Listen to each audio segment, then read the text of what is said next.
Also everybody for coming here today. I want to give a little bit of an insight into my current PhD research with a focus on environments of concern. And in my scholarly work, I was always very much intrigued by this question of what leads to a rethinking or in the shift of thinking the human. And I'm especially interested in how an aesthetic arises that makes things seeable and sayable that are moved beyond our representative and conceptual frameworks.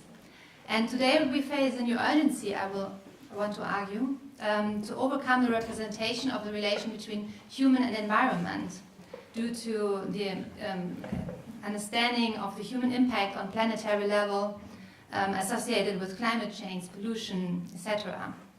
And in my research, I look into architecture that creates hybrid spaces that resolve around a new thinking of space as topological, as not separating an inside or outside, and thereby they possibly create symbiotic relationships that come into view that might be considered as more appropriate way of being in the world and with the world.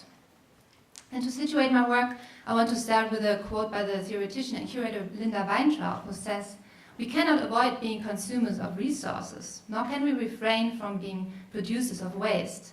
However, we can manage the manner in which we conduct these material interactions." And what Weintraub describes here is the entanglement of material flows, technologies, consumption, and planetary resources that situates the human into a web of dynamic, living and unfolding relationships with the environment. And holding on to dichotomies cannot account for this mutual shaping of these relations. The quote is thus exemplary for a new interest in the humanities into ecologies, in life on micro and macro scales, that accounts for processes that are necessarily outside of our conscious awareness, but that do require transdisciplinary attention facing towards today's crisis. But what she is also referring here as the management of the manner in which we conduct relations aims on managing the behavior of people, which runs the danger, I want to argue, to maintain the subject-environment dichotomy. And it doesn't necessarily change the way we think that. And as I said earlier, I look into projects of architecture that are concerned with environmental, ecological questions that target, but oftentimes, the behavior of the inhabitants.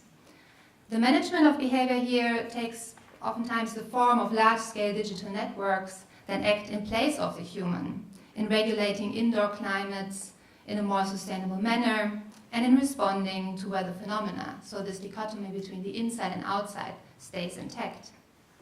And fewer concentrate on aspects such as cognition and embodiment. Here the experience of being embedded into an environment is at the center of a design that explores and reframes perceptions and interactions. And I want to show in my presentation today how an aesthetic of the latter examples allows for the exploration of bodily forms of knowledge, pre-reflective ways of engaging with environments that humans share with more than human animals. And my first example is the installation Homeostasis by Philipp Rahm, an architect.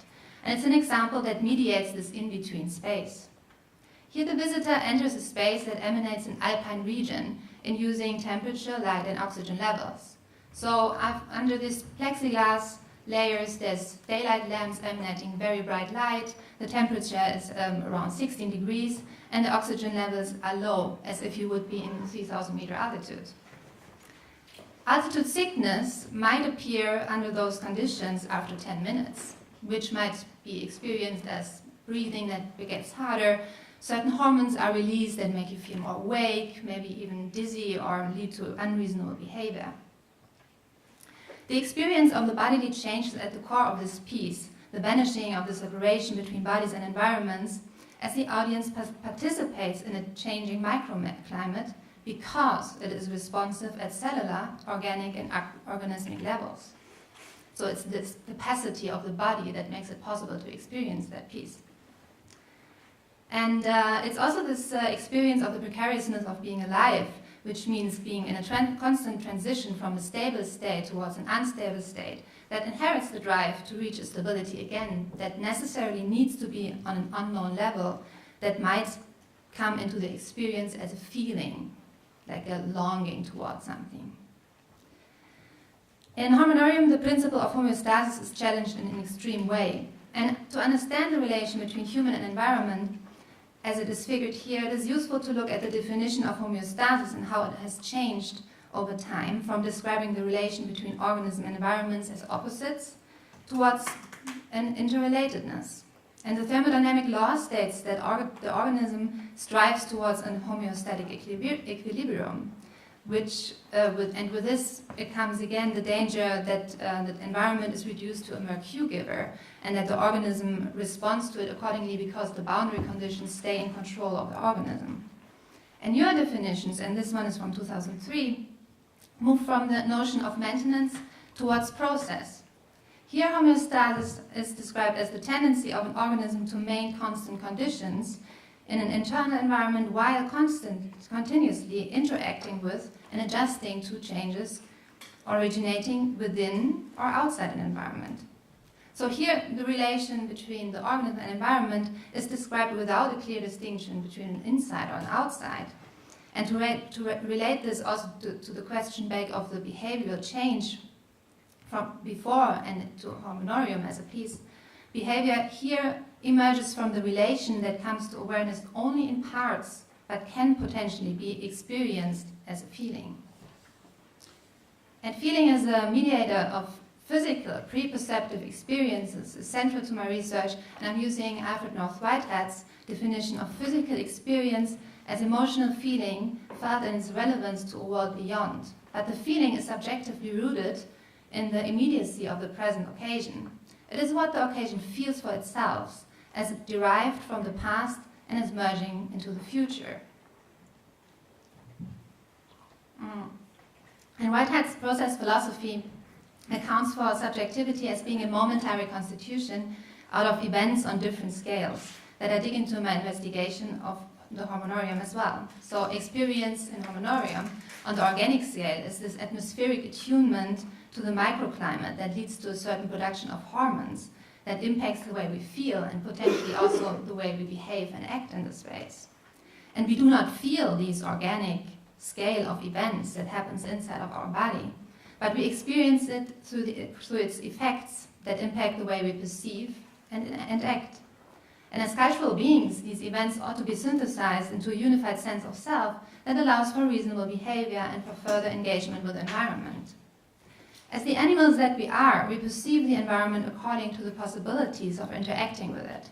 And here it is reasonable to think Whitehead together with Merleau-Ponty to understand this cultural dimension of events, the formation of an I, a subjectivity that acts within a world as being primed by this pre-reflective dimension of experience. And Merleau-Ponty argued that consciousness projects itself into a physical world and has a body. Thus, consciousness is skillful coping is a matter of pre-reflective I can, and not explicit I think that. The connection of the non-conscious structuring of the relation between organism and environment is broadly researched in cognitive science as well. And I present an example that shows how these different internal states mediate the possibilities for acting in it. And this is an example by Simone Schnall, who is a psychologist, who wanted to understand how our bodily states affect our perception. And she worked with 2 user groups that she placed in front of this hill. And she asked the user groups how steep they would perceive this hill would be. And one of the user groups, before she placed them in front of the hill, was given a very sugary drink. And the other user group was given just a normal drink without any sugar. And interestingly enough, the group that had the sugary drink before perceived the hill as less steep than the group that had just a normal drink. So Simone Schnall concluded that how one relates to an environment is a function of how one acts in the environment. In other words, how much energy our body has impacts also the way how energetic we feel facing obstacles.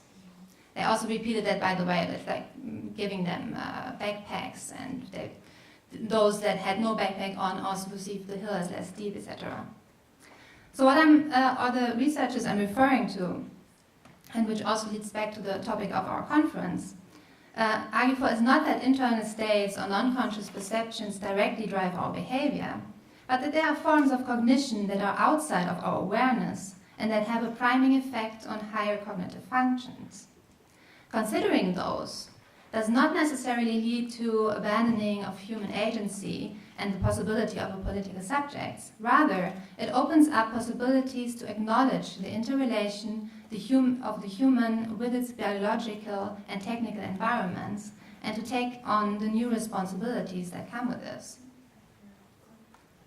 So all this points towards a shift in thinking the human not as being separated from its environment, but being in an interrelation with it. So what aesthetic arises with this shift that allows for an engagement with this new position?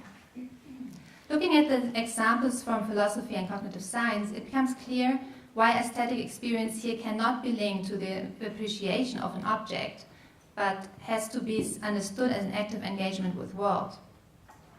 Aesthetic in this context must be understood as mediating an experience of the world that lies outside of our conscious awareness, as mediating a subjective feeling that is not limited to higher cognition as in humans, and that allows to become more sensitive to the ways experience is co-constituted, taking into account the micro and macro scales of our own bodily processes, as well as those in our atmospheric material surroundings.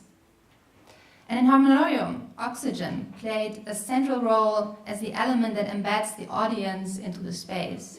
And if we consider oxygen as part of the environmental infrastructure, as well as biochemical processes of bodies that allow for engagement with environments and motivated behavior to arise, the concept of the body and environment as distinct cannot hold any longer.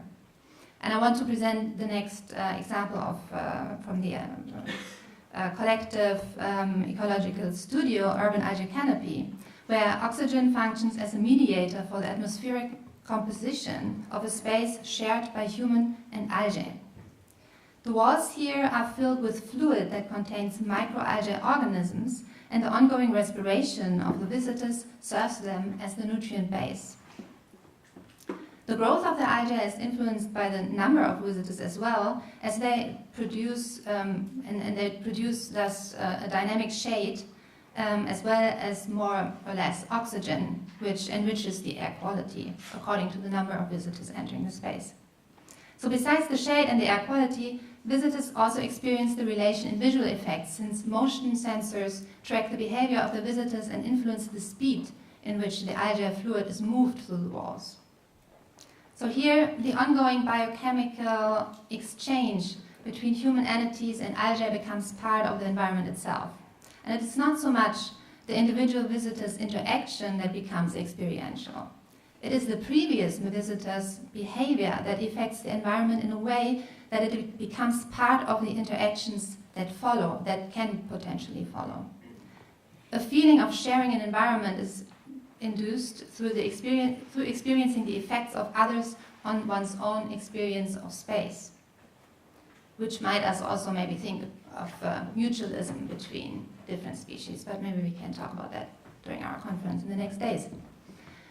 So environments that respond to those different scales, such as macro scale, like weather patterns, and social scales, like the behavior of organisms, can make us aware of the spatiality and presence of others in experiencing the effects of these interactions.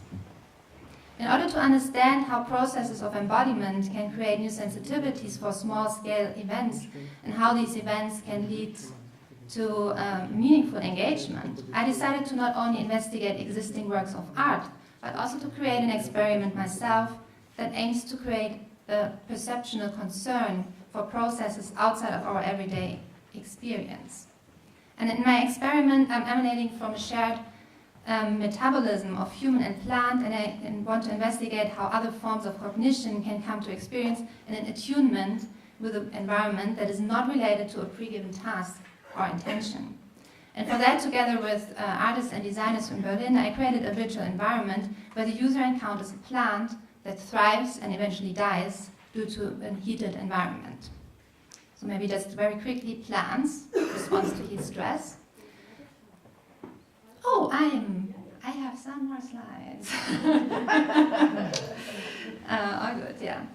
So, plant metabolize carbon dioxide into oxygen, and which we produce by breathing, but also in industrial processes. And under heat stress, at least in many plant species, this capacity of metabolizing carbon dioxide is lowered, which also affects the shared environment, ergo us.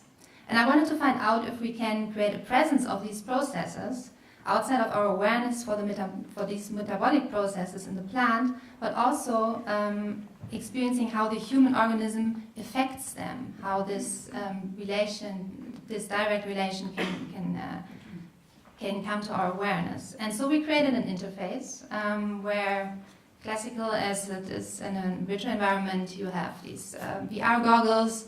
We programmed the plant in Unity, and this is more or less how it looks like now.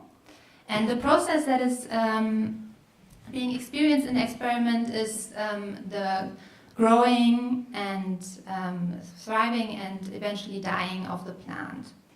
And to this visual experience of this growing and dying of the plant, we want to add other modes of experience. So there will be different conditions under which also the heat will be experienced, the increase of the heat. But we also want to add vibrotactile feedback that matches the growing and dying patterns of the plant, and maybe also link that to the breathing of the participant in order to make this more circular feedback experienceable. And the hypothesis is that the physical experience of these different scales of connection between the own bodily states and the metabolic circle of the environment leads to novel ways of relating to it. So here I want to find out if we can perceive the plant as a part of ourselves, extend ourselves, so to say, but not as feeling what the plant might feel, not as putting us into the shoes of the plant, but as experiencing the effects of a metabolic relation. And this, to connect the experiment also with the beginning of my talk, might help to describe an aesthetic of a non-conscious that adds layers of experience to the relation between human and environment that affects the ways we think this relation. And I want to end with a quote by anthropologist Ecology that shows that exploring ways of experiencing pre-perceptive interrelations with environments can allow for the development of a different bodily knowledge to handle complex relations that address new meaning to these relations and thus put the question of how we want to inhabit world today into a wider perspective. He says to have an experience means that one's previous certainties are removed and one enters a delicate, uncertain, malleable state. Something might happen to one that alters the very core of one's being. Ecology describes that novel experiences allow for change that not only materializes on the level of situated behavior, but that affects ways of life and creating new subjectivities. And before I end, I want to thank Sarah Harmonutz and Andreas Rau, who are my collaborators in the project, in the VR project, and Sarah's also here. Thank you so much. And I want to thank you for your attention and look forward to your questions. Thank you.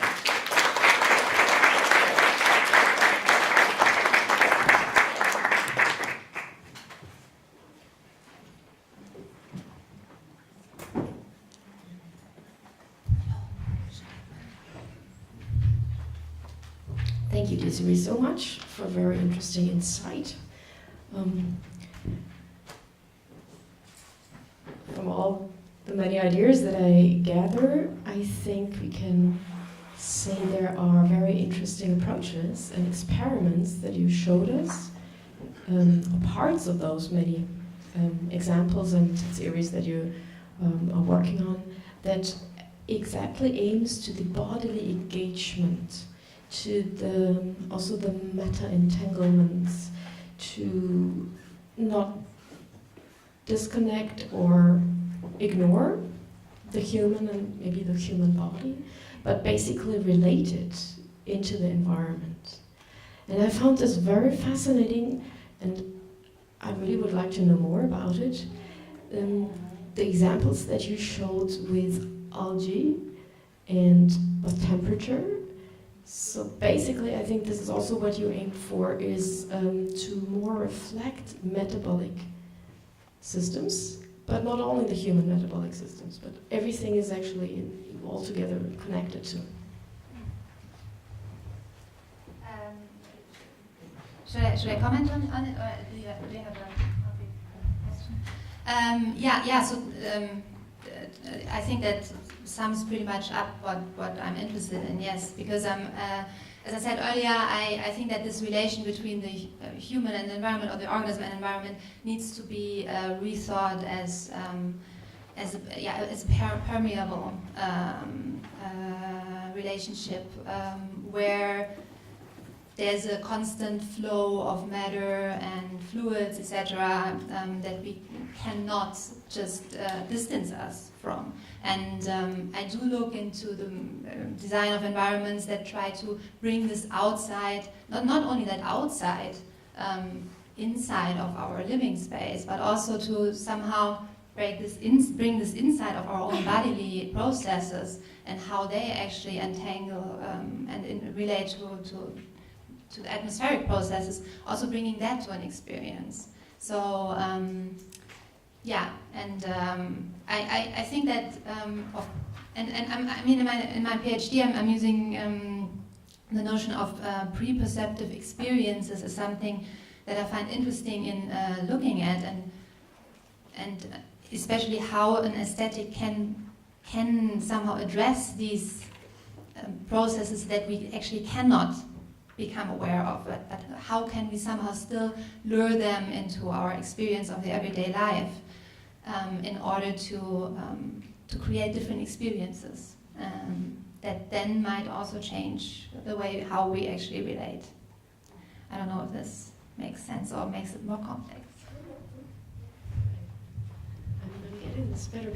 Can you tell us a little bit about the outcome? You talked by naming certain examples. You talked about that there were measurements being taken, the recipient's experience, and environmental factors were taken and then looked over several weeks. And so, for instance, the algae example, how was the recipient's reaction, or the anticipation, or the engagement, basically? Can you tell us a little bit about that? I cannot tell so much about it because I'm these like both Homonorium and algae canopy, I had not the chance to see myself, so I was only relying on literature and the internet. But what I found was the problem is a little bit engaging with this space. I think needs a lot of time, and for example, in Homonorium, the audience usually is informed beforehand what kind of space they enter and what that might do with them. So they have a certain expectations that they take, of course, inside of this room. And then if it's in being part of a event, of an happening, of course, people might take the time and start meditating and start to become sensitive towards their own bodily reactions. So I don't think that that these pieces really reach the potential that lies in them in regards to that. But I still think it's very important to have works like that potentially allow us to engage with these thoughts. But that's also why I, after looking into projects and trying to find projects that I can somehow develop my research question along, this is also why I started to wonder how can I actually create my own spaces that allow for this engagement that I'm looking for in order to understand if this can induce a different kind of thinking too. So, yeah. So just to maybe sum up for your question, I think that in the examples that I showed from the art world, it's probably more or less experienced as something interesting, but this dichotomy, I would say, especially in the algae piece, probably stays intact. That, oh wow, I'm in the space and there's algae fluid in the walls. what's next. Like it's probably hard to really open the space for engaging with a project like that and all the possible layers that are potentially there. We try. Well, we have already a question here. Yeah, please, Lucy.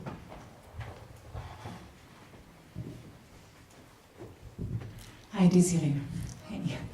I have the following question in terms of research and artistic research.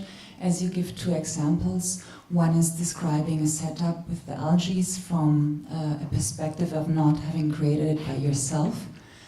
On the other hand, you give an example of a setup or an experiment that you were immersed with. And I experience myself as soon as I get very into the technologies or the question how to mediate or understand other. I'm getting shy to use the term agencies now after the term before. So that I lose the all-over perspective because it's so hard to choose the technologies to define the setup, and I would be interested how you experience the difference between looking at an experimental setup from outside and being inside of it. Well, that's a very good question, and something that also runs a little bit alongside my PhD research right now, because I'm this translation of this very objective analysis of existing works and bringing that together with philosophy is very different than from collaborating with together with other people from different disciplines and also coming with different research interests and really creating spaces. So it's very interesting process, and I still don't know yet how I actually will be able to, in the end, bring everything together. I'm now more or less almost in the middle of my PhD, so I still have a bit of a run ahead. But this will definitely be one of the biggest challenges to also be open and honest towards this shift in my own perspective in working, because I cannot really erase myself in that regard, right? But yeah, maybe we can talk about that later. You have some ideas for me how to do that.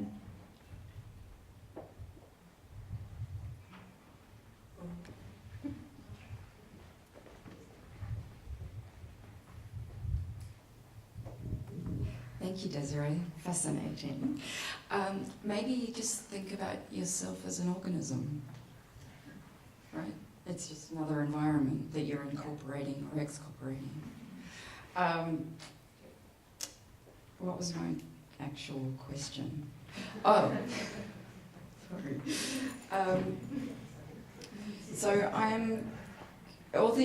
When you're talking, you talk about environment, but that's a huge thing, and organism is also a huge thing, and sort of, I'm just curious as to how, like when you talk about the algae work, for example, it's an algae work, but actually there's lots of different other parts of that environment that affect the experience or that are affected by the humans in that space, right? So I guess my question is, how do you think about the aesthetic experience of the non-human? Or how could you? Or, in the algae piece, the relation between the algae organism and the human organisms, I would say, stays pretty much in the opposites. It's still pretty much like the algae is moved by a technical mediating system according to the behavior of the human, so it's very human-centered. And any kind of possible experience of the algae is not mediated in that case at all. It's only and that is something that I still find very interesting. It is a little bit like highlighted the processes of the algae, both like the natural but also the ones that are technologically forced. They are related to the behavior of the direct behavior of the people visiting that space, and so somehow this relational effect that is happening all the time between organisms is highlighted and can come to a certain experience, which I find very interesting. But it is an experience for the human in that moment. But yeah, I was also very intrigued by that question, which is why I also want to, in my own exploration of how can we actually build spaces that make us experience this presence of others through experiencing the effects that we have on each other. I want to also try out if it's possible to get that. In that situation, for example, I don't just mean the algae. Like, what about the oxygen particles, or the technology, or the temperature? You know, that kind of. I mean, that's about atmosphere, right? That is the environment. So how might the space, or the organism, or the created environment affect different scales of experience as well, right? Yeah, that's very, very interesting. And actually, I just now worked on a proposal for a space where we also want to make different aggregate states of atmosphere experienceable, which goes a little bit in that direction. Because I mean, it's a question of like, how can we actually make something or find the phenomenological equivalent for processes and for entities that we just cannot usually become aware of. And thinking about that with the whole body, with our whole, all the central modes of experience that we have, I think is a way of getting in that direction. But of course, it's always only this attunement. I think that is possible. But it's fascinating to think about that. Yeah, thank you. Thank you so much, Desiree.